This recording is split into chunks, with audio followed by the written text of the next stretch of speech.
In this video, you are going to learn how to classify numbers.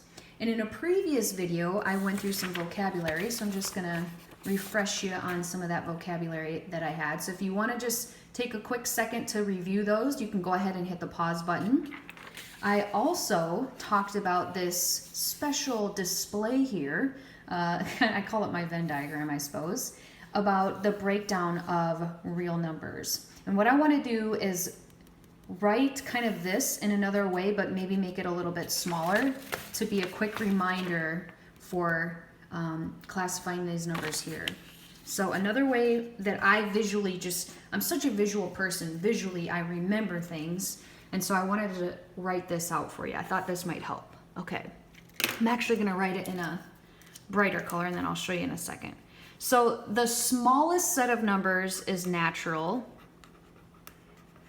Then the next set is whole. Then the next larger set, so I'm getting larger as we go, is integer. Integer, I think I spelled that right. If I spelled it wrong, I am so sorry. And then the next set would be rational. And then there's a group that isn't composed of those, they are irrational. But all of these are real. Okay, so it's kind of like this grouping, that grouping, both make up real. Now, this is why I am a visual learner. So this is kind of how I taught myself to remember this. Natural starts at 1, whole starts at 0, integers include the negatives, and rationals, I think of the fractions. So that's kind of my way of remembering it. So natural starts at 1, the number 1, and goes up, and it's whole numbers, positive. Whole starts at 0 and goes up. Integers include the negatives, and rationals are your fractions. Irrationals are the fractions that don't have decimals. Well, actually, they can't be fractions. They're not rational, so they cannot be fractions. They're going to be a decimal that doesn't stop, doesn't repeat. Okay, so now that you have a refreshing on classifying numbers, now we can do this correctly. So I'm going to use kind of this cheat sheet on the side. The number 15 would classify as natural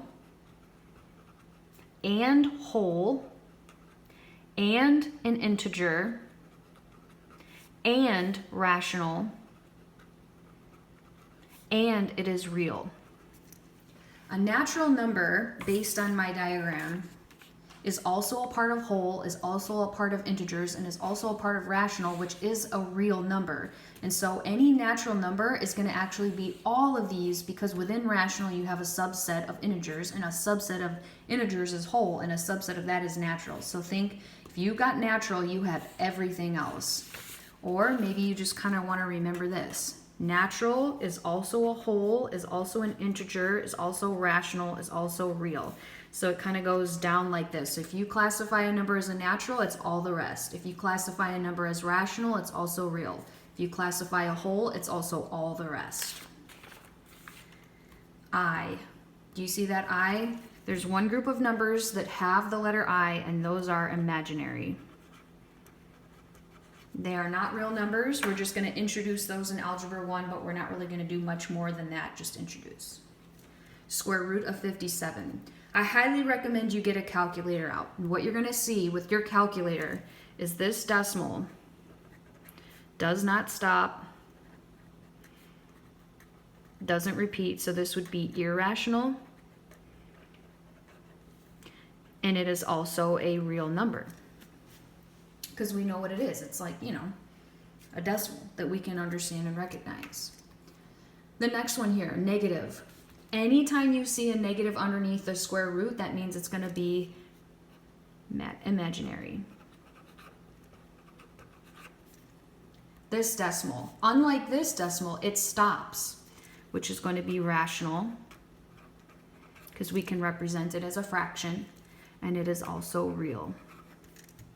Square root of 25. I'm not trying to trick you here. I'm really not, I promise. I hope you know what that is.